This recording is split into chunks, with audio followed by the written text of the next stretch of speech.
Bismillahirrahmanirrahim. Assalamualaikum warahmatullahi wabarakatuh. Syukur alhamdulillah kita bisa berjumpa lagi di channel ini. Sholawat dan salam semoga selalu tercurahkan kepada junjungan kita Nabi besar Muhammad sallallahu alaihi wasallam. Allahumma sholli ala sayyidina Muhammad wa ala ali sayyidina Muhammad. Harapan dan doa saya untuk saudaraku semua yang menonton video ini, semoga saudaraku semua selalu diberikan kesehatan oleh Allah, dimudahkan segala urusannya, dilapangkan rezekinya, diampuni segala dosanya. Amin ya rabbal alamin. Sahabat beriman yang dirahmati Allah, sebagai umat Islam, kita memiliki pedoman hidup, yaitu kitab suci Al-Quran. Al-Quran adalah kalam Allah Subhanahu wa Ta'ala, yang merupakan sebuah mukjizat yang diturunkan kepada Nabi Muhammad SAW. Ditulis dalam mushaf dan diriwayatkan secara mutawatir, serta membacanya adalah termasuk ibadah. Dengan Al-Quran inilah hidup kita menjadi lebih terarah dan berada di jalan yang benar. Selain mengarahkan kita ke jalan yang benar, Al-Quran juga memiliki banyak keutamaan bagi orang yang membacanya. Berikut ini ada 17 keutamaan membaca Al-Quran setiap hari yang penting untuk kita ketahui. Yang pertama adalah sebaik-baik manusia yang mempelajari dan mengajarkan Al-Quran. Sabda Nabi Muhammad SAW, sebaik-baik kalian adalah siapa yang mempelajari Al-Quran dan mengamalkannya. Hadis riwayat Bukhari. Yang kedua, pahala membaca Al-Quran. Sabda Nabi Muhammad SAW, siapa saja membaca satu huruf dari kitab Allah atau Al-Quran, maka baginya satu kebaikan, dan satu kebaikan itu dibalas dengan 10 kali lipatnya. Hadis riwayat At-Tirmizi. Yang ketiga, keutamaan membaca Al-Quran, menghafalnya, dan pandai membacanya. Sabda Nabi Muhammad SAW, perumpamaan orang yang membaca Al-Quran sedang ia hafal dengannya bersama para malaikat yang suci dan mulia. Sedang perumpamaan orang yang membaca Al-Quran sedang ia senantiasa melakukannya meskipun hal itu sulit baginya, maka baginya 2 pahala. Muttafaq alaih. Yang keempat, pahala bagi orang yang anaknya mempelajari Al-Quran. Siapa saja yang membaca Al-Quran, mempelajarinya, dan mengamalkannya, maka dipakaikan kepada kedua orang tuanya pada hari kiamat mahkota dari cahaya, yang sinarnya bagaikan sinar matahari, yang dikenakan pada kedua orang tuanya 2 perhiasan yang nilainya tidak tertandingi oleh dunia. Keduanya pun bertanya, bagaimana dipakaikan kepada kami semuanya itu? Dijawab, karena anakmu telah membawa Al-Quran. Hadis riwayat Al-Hakim. Yang kelima, Al-Quran memberi syafaat kepada ahlinya di akhirat. Sabda Nabi Muhammad SAW, bacalah Al-Quran karena ia akan datang pada hari kiamat sebagai pemberi syafaat kepada para ahlinya. Hadis riwayat Muslim.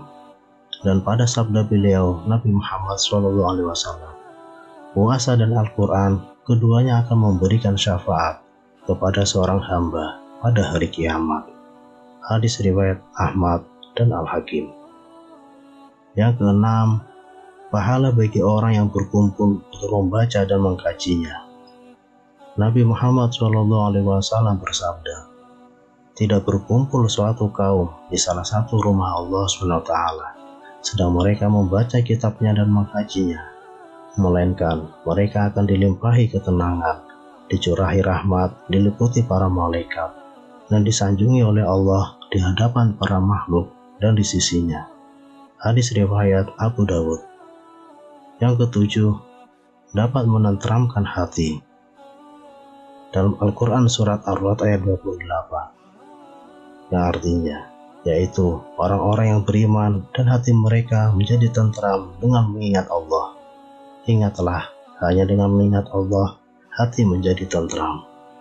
Quran surat Ar-Ra'd ayat 28. Yang kedelapan, dapat menyembuhkan penyakit. Hendaknya kamu menggunakan kedua obat-obat, madu dan Al-Quran.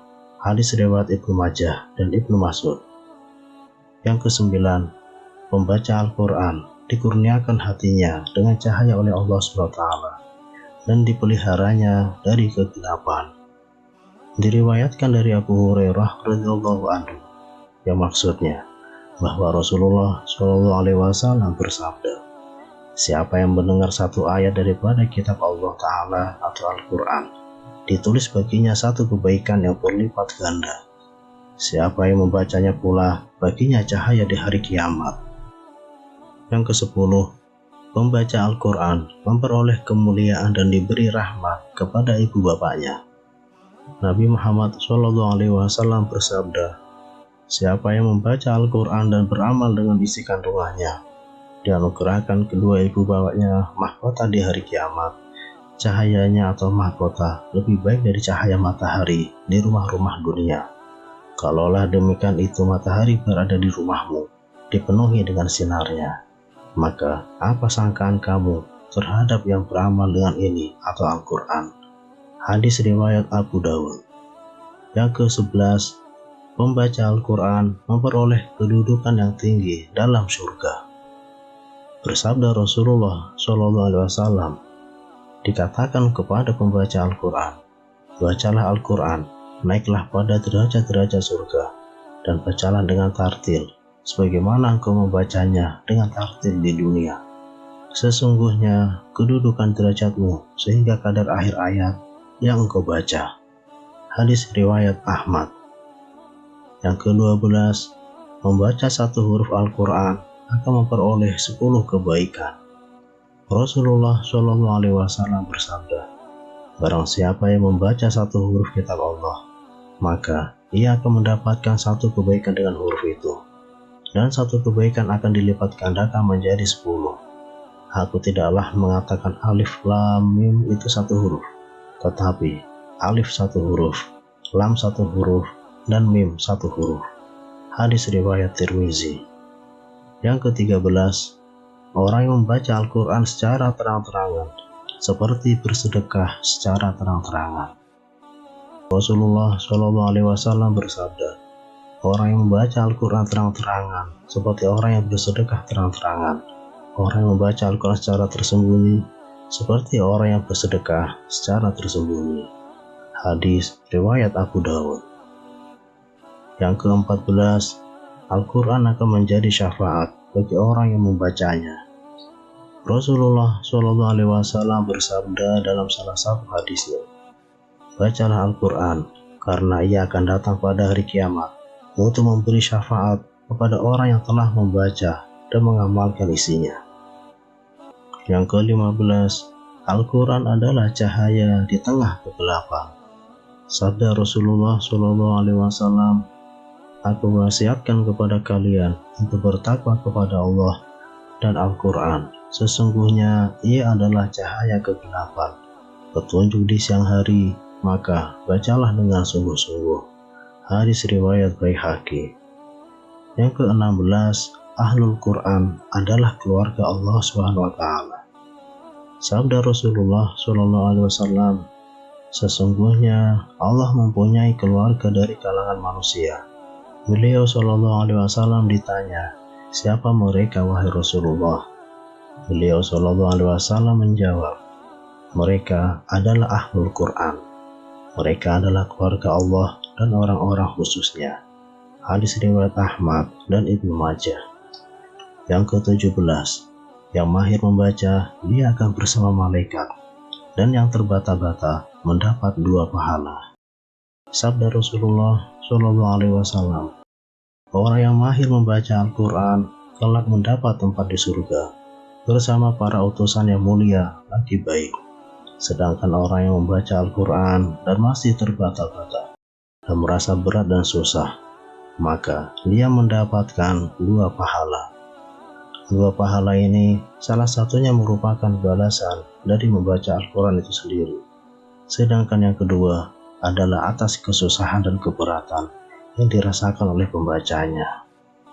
Demikianlah mengenai 17 keutamaan membaca Al-Quran setiap hari yang penting untuk diketahui. Semoga kita semua diberi kemudahan untuk bisa istiqomah membaca Al-Quran serta mengamalkannya. Amin ya Rabbal Alamin. Wassalamualaikum warahmatullahi wabarakatuh.